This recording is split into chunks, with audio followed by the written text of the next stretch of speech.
we have a problem from H.C. Verma book, and the problem statement, as you can see here, is a particle is rotated in a vertical circle by connecting it to a string of length L. ठीक है, keeping the other end of the string fixed. मतलब कहने का इसका ये है कि हमारे पास एक पार्टिकल है, ठीक है, दिस इज अ पार्टिकल, और इस पार्टिकल को क्या किया है, एक स्ट्रिंग से बंधा हुआ है, ये दूसरा एंड है, और इस पार्टिकल को हम लोग वर्टिकल सर्कुलर मोशन में, वर्टिकल सर्किल में रोटेट करते हैं, like this. I hope I will try to make the vertical circle more accurately, अगर नहीं बने तो एज्यूम कर लीजिएगा। So a particle is rotated in a vertical circle by connecting it to a string of length L. ये string का length क्या है, ये L है। Keeping the other end of the string fixed, दूसरा end यहाँ पे fixed है, और पहले end पे यहाँ पे एक particle है, ये particle है यहाँ पे। The minimum speed of the particle when the string is in the horizontal for which the particle will complete the circle। मतलब कि अगर मान लो कि string यहाँ है, तो इसको कितनी मिनिमम स्पीड यहाँ से इसको प्रोजेक्ट किया जाए, यहाँ से कितनी मिनिमम स्पीड इसको दी जाए कि ये पार्टिकल एक सर्किल को कंप्लीट कर ले।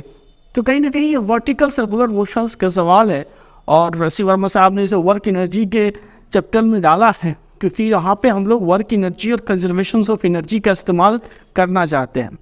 तो समझिए इसको, हम लोग इस प्रॉब्लम के अकॉर्डिंगली नहीं सॉल्व करेंगे, जनरलाइज केस को लेकर के सॉल्व करेंगे।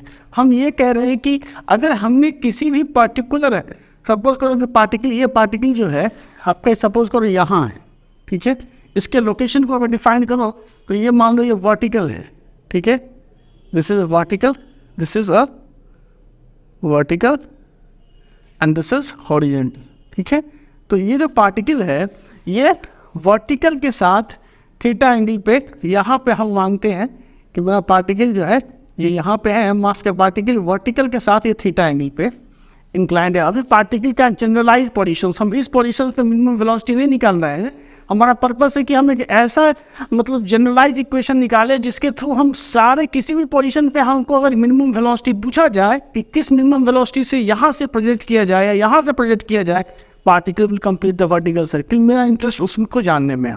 सो हम थोड़ा ब्रॉडर पिक्चर को लेकर चल रहे हैं। तो यहाँ पे जो पार्टिकल है, ठीक है, इस पार्टिकल को क्या होगा, इसकी वेलोसिटी क्या होगी, इधर की ओर होगी वेलोसिटी। मान लो कि इसकी वेलोसिटी जो है सो v इधर की ओर है, टेंशन फोर्स उस पार्टिकल मतलब इस स्ट्रिंग में इधर की ओर ऐड करेगा, और इस पे एक वेट mg नीचे की ओर ऐड करेगा, this will be the weight mg and this is the tension force t। ये एंगल थीटा है, तो ऑब्वियसली ये एंगल भी जो है सो आपका थीटा होगा। तो सबसे पहली बात कि क्या हम इस पार्टिकल के एनर्जी में एनर्जी कंजर्वेशन सप्लाई कर सकते हैं या नहीं, पहले हम लोग इसको समझते हैं। तो इस चीज़ को समझने के लिए आप एक बेसिक चीज़ समझिए इस चीज़ को कि जो आपका स्टेटमेंट है कंजर्वेशन ऑफ एनर्जी का, ये है कि if only the conservative force act on a system then the mechanical energy of the system remains constant, it remains conserved, ठीक है। यहाँ पे अगर देखा जाए तो पार्टिकल पे जो फोर्सेस एक्ट हो रहे हैं, पार्टिकल पे जो फोर्सेस एक्ट हो रहे हैं, एक है mg और एक है टेंशन फोर्स t। mg आपका कंजर्वेटिव फोर्स माना जाता है, यह है भी कंजर्वेटिव फोर्स, ठीक है, और ये आपका tension force non conservative force है, ठीक है, कंजर्वेटिव फोर्स है। तो दो फोर्स ऐड कर रहे हैं, एक कंजर्वेटिव फोर्स ऐड कर रहे हैं, एक नॉन कंजर्वेटिव फोर्स ऐड कर रहे हैं। क्या आप बता सकते हैं कि इस सिचुएशंस में मैकेनिकल एनर्जी कंजर्व रहेगी या नहीं रहेगी, क्योंकि यहाँ नॉन कंजर्वेटिव फोर्स भी ऐड कर रहा है। तो उस चीज़ के लिए आप समझ जाए इस चीज़ को कि थोड़ा स्टेटमेंट को ठीक से समझे जो है सो, कि यहाँ पे conservative non conservative force tension तो एग्जिस्ट कर रहा है, लेकिन मोशन के दौरान क्या टेंशन फोर्स इस पार्टिकल पे अब कोई काम कर रहा है या नहीं कर रहा है, इसको भी जानना इंपॉर्टेंट है। आप देखें कि जब भी पार्टिकल मोशन में होगा तो इसका डिस्प्लेसमेंट क्या होगा, टेंजेंट टू द पाथ, ठीक है, ये होगा इसका डिस्प्लेसमेंट dl, और टेंशन फोर्स होगा नॉर्मल, तो एंगल बनेगा 90 डिग्री का। तो पूरे जर्नी के दौरान जो टेंशन और डिस्प्लेसमेंट के बीच का एंगल होगा वो हमेशा 90 डिग्री का होगा। इसलिए आप कह सकते हैं कि टेंशन फोर्स के द्वारा इस पार्टिकल पे कोई भी एक्सटर्नल वर्क नहीं होगा, work done by the tension force will be zero. तो इससे अब वर्क डन बाय mg तो होगा, क्योंकि mg फोर्स नीचे है और ये मूव कर रहा है, इसका हाइट बढ़ेगा तो वर्क डन बाय mg होगा। तो अल्टीमेटली आप ये कह सकते हो कि आप यहाँ पे वर्क डन केवल कंजर्वेटिव फोर्सेस के द्वारा लग रहा है, नॉन कंजर्वेटिव फोर्स ऐड कर रहे हैं लेकिन उसके द्वारा उस पार्टिकल पे, उस सिस्टम पे कोई काम नहीं हो रहा है, तो हम यहाँ पे कंजर्वेशन ऑफ एनर्जी अप्लाई कर लेंगे। या एक और तरीका है वर्क एनर्जी थ्योरम। अब वर्क एनर्जी थ्योरम से हम इसको कैसे कोरिलेट करें, तो समझिए work done by the total force, ठीक है, is equal to change in the kinetic energy. This is the work energy theorem. अब समझ सकते हैं इसको। वर्क एनर्जी थ्योरम क्या कहता है, work done by the total force is equal to change in kinetic energy. तो इस पार्टिकल पे फोर्स लग रहा है mg टेंशन, आप लिखोगे work done by the mg plus work done by the tension force is equal to change in the kinetic energy of the particle. ना work done by the tension force क्या हो गया, ये zero हो गया, क्योंकि टेंशन फोर्स हमेशा क्या डिस्प्लेसमेंट के नॉर्मल है, जिसकी वैल्यू जीरो आ गई। आप लिख सकते हो कि work done by the mg is equal to change in kinetic energy. और आपको पता है कि mg क्या है, it is a conservative force. वो तो आपको अब रिलेशन आपने एस्टेब्लिश किया है।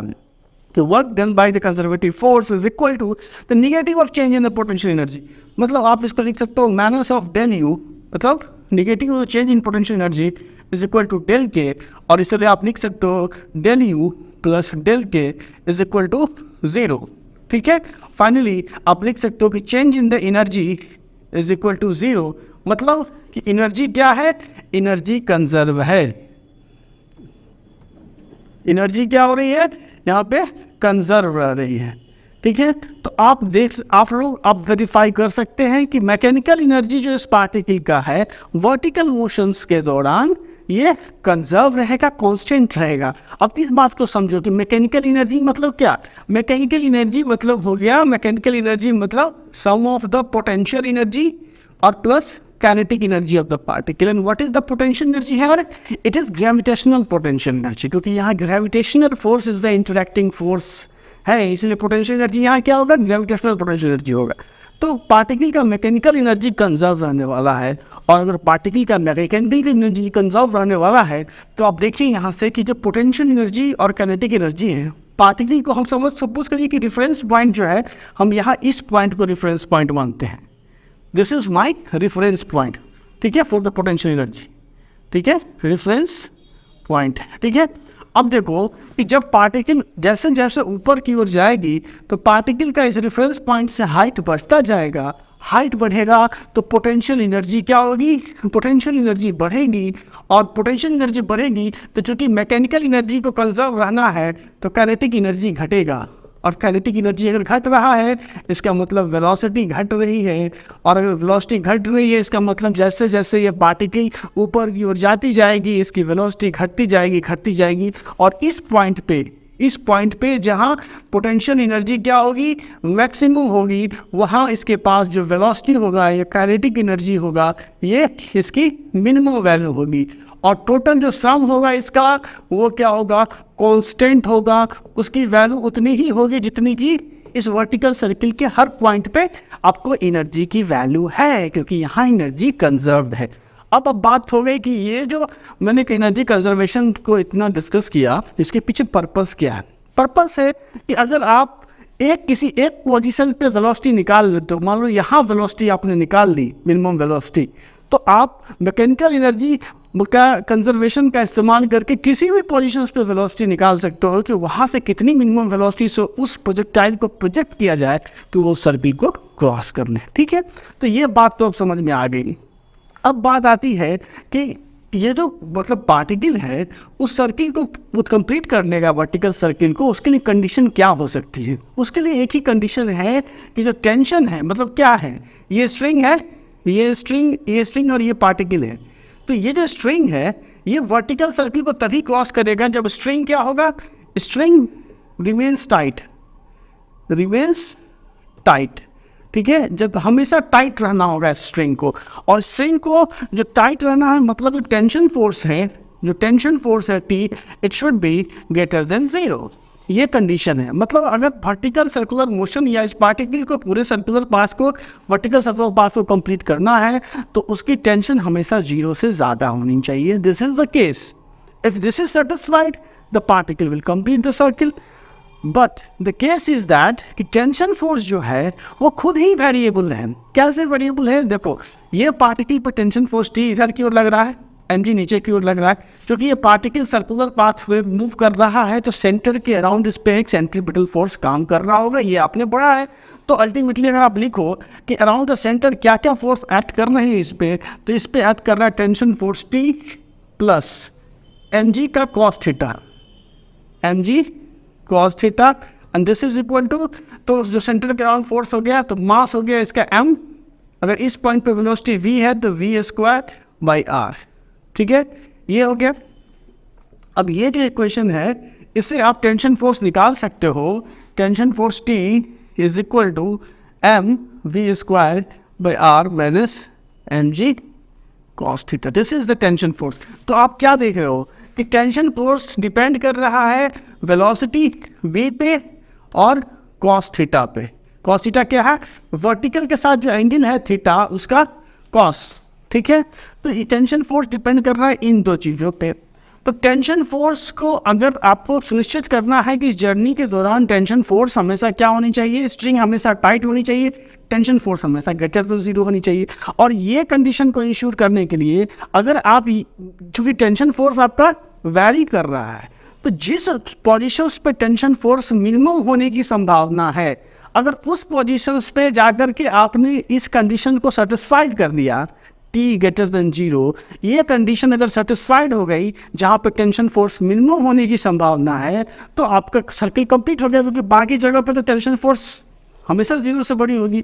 तो आप देखो कि टेंशन फोर्स की मिनिमम वैल्यू कहाँ पॉसिबल है. देखो यहाँ से वेलोसिटी टेंशन फोर्स के मिनिमम होने के लिए for T to be minimum, for tension to be minimum, ठीक है, क्या होनी चाहिए? वेलोसिटी होनी चाहिए कम और cos थीटा की वैल्यू होनी चाहिए ज़्यादा. ठीक है, वेलोसिटी कम कहाँ है? टॉप मोस्ट पॉइंट पे, और थीटा की वैल्यू भी कम कहाँ है? टॉप मोस्ट पॉइंट पे. तो both conditions are satisfied at the top most point. Both condition are satisfied at top most point. ये टॉप पॉइंट पे दोनों कंडीशन सेटिस्फाइड है, मतलब टॉप पॉइंट पे जो टेंशन फोर्स होगा उसकी वैल्यू मिनिमम होने की संभावना कहाँ पे है? तो टॉप मोस्ट पॉइंट पे टेंशन फोर्स के मिनिमम होने की संभावना है. अब अगर आप देखो तो यहाँ पे टेंशन फोर्स मिनिमम होने की संभावना ये क्लियर कट हो गई. अब इस इक्वेशन से अगर आप वेलोसिटी की वैल्यू निकालो, ठीक है, टॉप मोस्ट पॉइंट पे अगर आप वेलोसिटी की वैल्यू निकालो, वी टॉप हम कर देते हैं, तो क्या होगा? अगर आप देखो यहाँ से तो cos थीटा की वैल्यू क्या हो जाएगी? 0 डिग्री लिखोगे यहाँ पे, तो तुम लिखो यहाँ से वी टॉप तुम निकालोगे. तो अब ऐसा करना, T V top is equal to, यहाँ से इसको सॉल्व कर लो, नहीं ऐसा करो, इसको सॉल्व कर लो. तो टॉप मोस्ट पॉइंट पे जो है सो निकाल रहे हैं, तो T is equal to m V, यहाँ पर टॉप कर दो, पे स्क्वायर बाई r माइनस यहाँ से mg cos ऑफ यहाँ पे 0. तो यहाँ से निकालोगे तो ये क्या हो जाएगा? m वी टॉप पे square by r, and this is equal to T, और यहाँ से प्लस यहाँ से mg, क्योंकि cos ऑफ 0 1 हो जाएगा. तो जब आप इसको निकालोगे वी टॉप पे square, this is equal to r by m, और यहाँ से T प्लस mg. ठीक है, और इसलिए V top is equal to root under r by m और T प्लस mg. तो ये हो गया velocity at the top most point. This is the velocity at the top most point. अब बताओ कि टॉप मोस्ट पॉइंट पे जो वेलोसिटी है वो किस पे डिपेंड कर रही है? वो डिपेंड कर रही है टेंशन फोर्स T पे. टॉप मोस्ट पॉइंट पे वेलोसिटी डिपेंड कर रही है टेंशन फोर्स T पे, और T की मिनिमम वैल्यू इस पॉइंट पे क्या होनी चाहिए कि सर्किल कंप्लीट कर ले. तो आप देखो, अगर टेंशन फोर्स T यहाँ पे 0 हो जाएगा, तो इसके पास यहाँ पे अगर टेंशन फोर्स T 0 हो जाता है तो यहाँ वेलोसिटी कितनी हो जाएगी? यहाँ जो वी टॉप पे वेलोसिटी है वो हो जाएगी यहाँ से root under R G, M कट जाएगा, T 0 हो जाएगा, root under R G. This will be the velocity at the top most point. कब? जब T की वैल्यू, जो T क्या है, मतलब मिनिमम है, T की वैल्यू मिनिमम हमने 0 डाला है. ठीक है, मतलब ये जो टॉप मोस्ट पॉइंट पे वेलोसिटी है वो क्या है? मिनिमम वेलोसिटी है. ठीक है, मिनिमम वेलोसिटी है। तो मिनिमम वेलोसिटी इस पॉइंट पे आपको निकल के आ रही है रूट अंडर आर जी। अब बोलोगे सर टेंशन यहाँ जीरो हो गया तो कैसे सर्किल कंप्लीट कर लेगा? यहाँ अगर टेंशन जीरो हुआ तो इसके पास एक वेलोसिटी अभी भी एग्जिस्ट कर रही है जिसको हम बोलते हैं root under R G velocity. जैसे ही टेंशन जीरो होगा, ठीक है, इसके पास एक क्या है, एक वेलोसिटी है, इस वेलोसिटी के इन्फ्लुएंस में ये थोड़ा आगे खिसक लेगा और जैसे ही आगे खिसकेगा फिर से टेंशन फोर्स जो है सो इस स्ट्रिंग में एक्ट करना स्टार्ट कर देगा। इसीलिए यहाँ जो मिनिमम वेलोसिटी है to complete the circle at the top most point is root under R G. मतलब ये वेलोसिटी टॉप मोस्ट पॉइंट पे होनी चाहिए, ठीक है, तभी जाकर के ये जो पार्टिकल है वो सर्किल को कंप्लीट कर पाएगा। तो अगर आपने यहाँ मिनिमम वेलोसिटी निकाल दिया तो अब आपसे कहीं भी पूछेगा तो आप मिनिमम वेलोसिटी पता करने में सक्षम है। क्यों? क्योंकि आपको बस वही क्या निकालना है कि जैसे वी की वैल्यू निकालनी, यहाँ इतनी मिनिमम वेलोसिटी से आप इसको प्रेडिक्ट करो कि यहाँ पे ये वेलोसिटी इंश्योर होनी चाहिए। जो भी मिनिमम वेलोसिटी आप यहाँ दोगे उस वेलोसिटी से जब वो ऊपर जाएगी तो ये एश्योर्ड है कि यहाँ मिनिमम वेलोसिटी आर जी, उससे कम अगर वेलोसिटी हुई तो वो सर्किल को कंप्लीट नहीं कर पाएगा। तो सिंपल सा हमें कंजर्वेशन ऑफ एनर्जी का प्रिंसिपल लगाना है। सपोज करो कि हमसे पूछा जाता है कि इस थीटा एंगल पे जब पार्टिकल होगी, ठीक है, जब थीटा एंगल पे पार्टिकल होगी तो क्या होगा वेलोसिटी। जैसे सपोज करो यहाँ पे अब हम जनरलाइज निकालते हैं, यहाँ मिनिमम वेलोसिटी क्या, अगर यहाँ निकल गया तो यहाँ पे मिनिमम वेलोसिटी क्या होनी चाहिए कि पार्टिकल सर्किल को कंप्लीट कर ले। तो बस कंजर्वेशन ऑफ एनर्जी लगाओ। यहाँ जो एनर्जी होगी, यहाँ पे पोटेंशियल एनर्जी, काइनेटिक एनर्जी कितना हो गया, हाफ एम और भी मतलब रूट अंडर आर जी पे स्क्वायर, प्लस पोटेंशियल एनर्जी कितना हो गया, ट्वाइस ऑफ, मतलब अभी लेंथ तो आर दिया हुआ लेकिन सारा जो इक्वेशन है वो आर मान के बना रहा हूँ तो मैं आर ही लेके चलता हूँ। तो ये कितना हो गया, इसका अगर आप देखो तो इसका पोटेंशियल एनर्जी कितना हुआ, दो, ट्वाइस ऑफ आर, तो एम जी तो यहाँ पर ट्वाइस ऑफ आर, और दिस इज इक्वल टू जो यहाँ एनर्जी होगी, इस पॉइंट पे एनर्जी कितनी होगी, यहाँ वेलोसिटी हमने माना है सपोज करो वी, तो ये हो गया हाफ एम और वी पे स्क्वायर, और प्लस यहाँ पे पोटेंशियल एनर्जी क्या होगा। तो देखो ये जो हाइट है, ये यहाँ ये हाइट कितनी है, ये है इसकी हाइट, ठीक है, यहाँ से ग्राउंड लेवल से। तो देखो ये तो यहाँ से यहाँ आर है, आर वही गया रेडियस यहाँ से यहाँ, और ये जो आर है तो इसका प्रोजेक्शन लोगे तो ये जो डिस्टेंस है वो कितना हो जाएगा, आर कॉस ऑफ थीटा।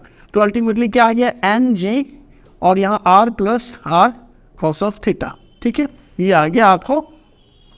अब जब इसको इक्वेट करोगे, अब जब इस इक्वेशन को आप इक्वेट करो तो क्या होगा, ये हो गया आर जी, ठीक है, और ट्वाइस हम वो कर देते हैं, एम से डिवाइड कर देते हैं, 2 से मल्टीप्लाई कर देते हैं, आर जी, ये हो गया आर जी प्लस एम से डिवाइड 2 से multiply plus 4 R G, and this is equal to यहाँ से तो इस बी स्क्वायर और प्लस यहाँ से प्लस 2 जी यहाँ से R plus R cos theta, ठीक है।